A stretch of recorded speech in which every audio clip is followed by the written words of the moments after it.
A very good evening one and all. ઘણા બધાને જેમ ખ્યાલ છે અને ના ખ્યાલ હોય તો એકવાર કહી દઉં કે હું ઘરેથી ક્લાઉડ કિચન ચલાવું છું અને આજે ક્લાઉડ કિચનમાં ઓર્ડર હતો 20 પ્લેટ દહીંવડાનો. એમાં થયું એવું કે ગઈકાલે કસ્ટમરનો કોલ આવેલો અને એવું કીધું કે અમારે કિટી પાર્ટી છે ઘરમાં, 18 થી 20 લેડીઝ ભેગા થવાના છે. સો એવા કંઈક ઓપ્શન આપો કે જે ડિનર ના હોય અને થોડું હાઈટી જેવું હોય, પેટ પણ ભરાય. હવે 10-12 ઓપ્શન આપેલા, પણ પછી ખબર પડી કસ્ટમરને ખુદને કે અમુક કસ્ટમર લસણ ડુંગળી નથી ખાતા, અમુક સ્પાઇસી નથી ખાતા. સો હવે એક એકની ચોઈસ શું હોય એ આપણે ખબર ન હોય, એટલે વચ્ચેનો ઓપ્શન ગોત્યો કે આપણે દહીંવડા બનાવીએ. એટલે 20 પ્લેટ્સ આજે દહીંવડાની આપવાની હતી.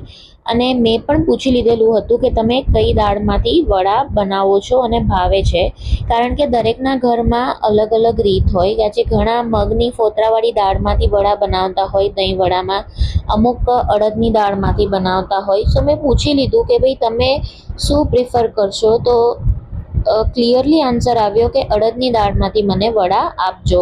એટલે મેં વડા અડદની દાળ પલાળી અને પીસી અને પ્રિપેર કર્યા. પ્લસ સર્વિંગ ના કરવું પડે, ઇન્ડિવિજ્યુઅલી ડાયરેક્ટ લોકો ખાઈ શકે બધા લેડીઝ, એટલે મેં એરટાઇટ કન્ટેનરમાં પેક કરીને ઓર્ડર આપેલો હતો. ઉપરથી વડા ઉપર મેં સ્વીટ દહીં સ્પ્રેડ કર્યું અને કસ્ટમાઇઝ એવી ચોઈસ હતી કે થોડા મસાલા વધારે નાખજો, બ્લેન્ડ ટેસ્ટ નથી જોતો એટલા માટે મેં જીરા પાવડર પ્લસ મરચાંની ભૂકી અને સ્લાઇટલી મીઠું ઉપરથી સ્પ્રિંકલ કર્યું. અને ગાર્નિશિંગ માટે સ્પેશિયલી દાડમના દાણા જે કસ્ટમરે મને કીધા હતા એડ કરજો જ, અને મારા તરફથી મેં શીંગ પણ એડ કરેલી હતી.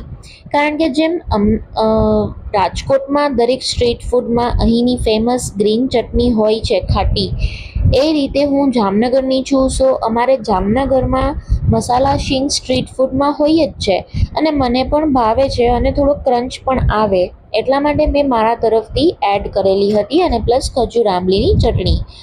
અને આ રીતે મેં time to time order deliver કર્યો.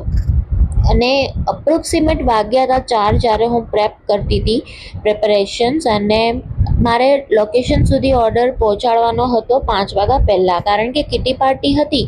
અને કિટી પાર્ટીમાં તો બધા સાંજે જ ભેગા થવાના હોય લેડીઝ, એટલે આજે વહેલી અર્લી ડિલિવરી હતી. અને આ રીતે મેં ગાર્નિશ કરી અને પ્રોપર પેક કરી અને રાઇડર ભૈયાથી મોકલાવી આપ્યું. સો જરૂરથી કહેજો તમને કેવું લાગ્યું.